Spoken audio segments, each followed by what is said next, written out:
Cool, so I'm just going to be showing you how to set up Visual Studio Code, what plugins to install, how to start your boilerplate, which is basically a template that you can go in and immediately start using. You don't have to keep on creating the same HTML document over and over again. What we're basically doing now is we're working with local website development. So what that means is there's a folder on our computer, we're developing our site, and we're using our browser to have a look at what our site is going to look like. So we're going to be looking at what text editor to use. So our text editor or our code editor is going to be Visual Studio Code. Again, you can use Atom. You can use any code editor that you are comfortable with.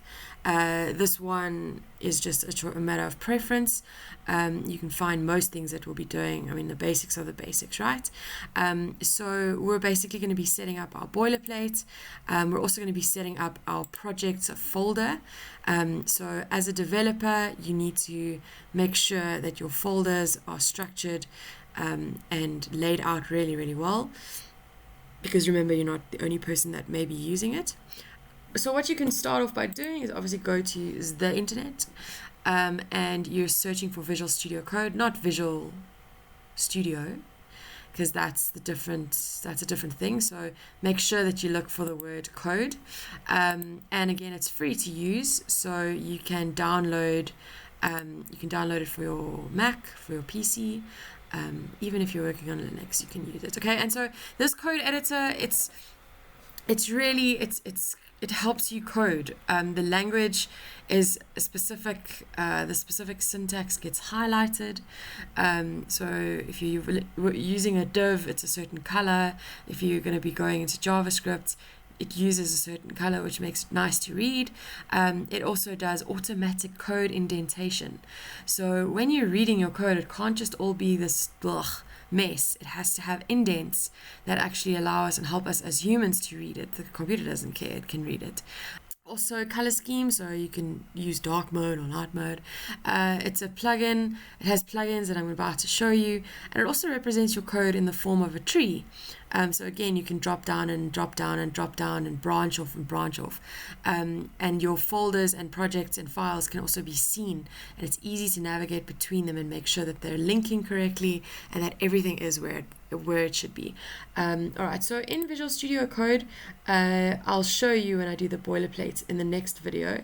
You actually have something pre-installed called Emmet, so E-M-M-E-T. If you're using Atom or any other code editor, you may need to install it as a third-party plugin, but when it comes to Visual Studio Code, it's kind of already in there, and it's really helpful. It's very, very cool. There's also a cheat sheet that I will share with you. Let's see if I can quickly find it. So, and it'll help you, Emmet cheat sheet. It'll help you to actually, that's definitely not how you spell sheet, but there it is. You can go and see what do all of these things do for you. But we'll get into that a bit later, just so you know that does exist. If you want to make a list of elements and you want to make 5 of the same thing, you can put in this shorthand, and life is just much easier. So there we go. We've got a list of multiple, can do cool things. Anyway, but we'll get there. So that's Emmet. Emmet kind of auto-completes for you. If you go over here to this little block section, it's actually your extensions or your plugins. And the first one you're going to be looking for is Prettier. There we go. I think that's how you spell it. Prettier. So I've obviously already installed it because you can see I've got the little cog. So install this guy. You can literally just come here and click install. And here you can see kind of what it does for you. It makes your code look pretty. And you can kind of also do some configurations. So if you wanted to kind of make sure that every time you finished a sentence, it put in the semicolon for you, it could do that. So the first one you want to get is Prettier. You can obviously go and read the documentation and find out what it does.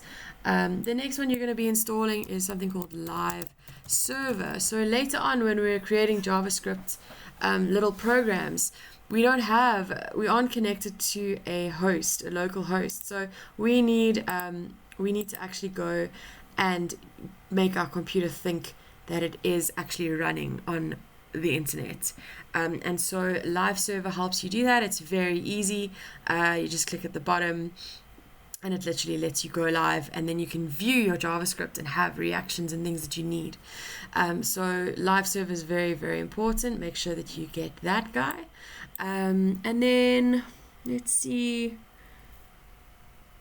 Yeah, that's it. Those are the 3 that you need for now. Okay. So now that you've got them down, what we're going to do is we're going to come back to our Explorer. So again, whenever you're in Visual Studio Code, you obviously have your menu at the top. You have your shortcuts here. Here's your kind of Explorer. And whenever you open a window, it will appear here. So if you've got a welcome situation here, you can just close that. So the first thing we're going to be doing is we're going to be setting up a kind of development folder. Okay. And so if you understood how websites work, they work according to a directory.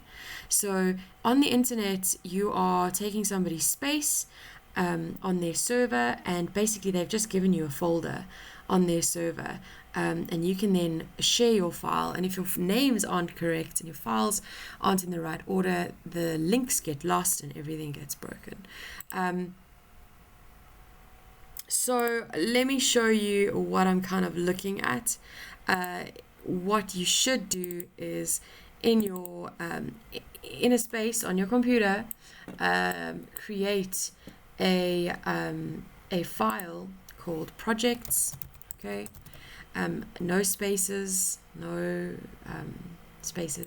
and inside that folder is where you will then create and have all of your website projects. Or maybe you should call it website projects. It's really up to you, as long as it's in one place and everything isn't stretched everywhere. So then what you could do is you could come back to Visual Studio Code and you could literally open that folder, or you could create a new folder from where you are. So I could come here, I was in DDTE, I was in projects.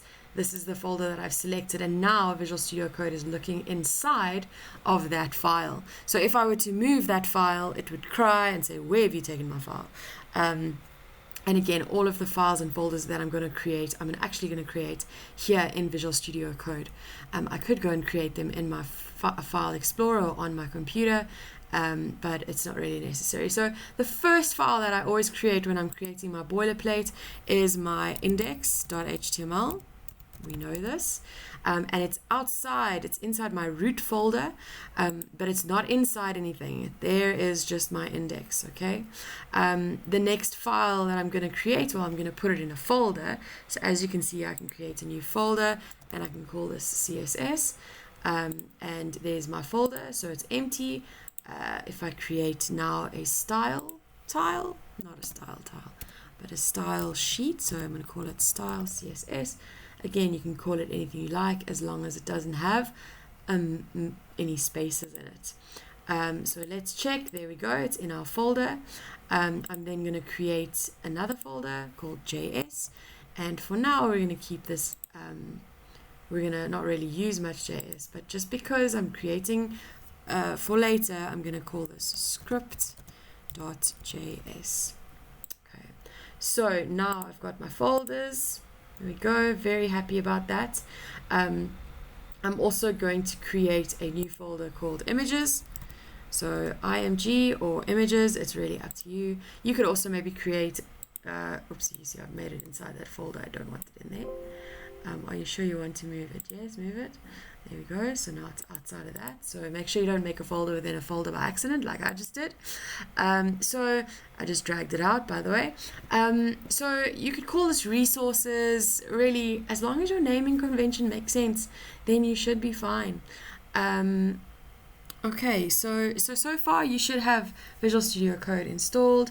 You should have your folder created, and now we're literally going to fill it up. So let's jump into that.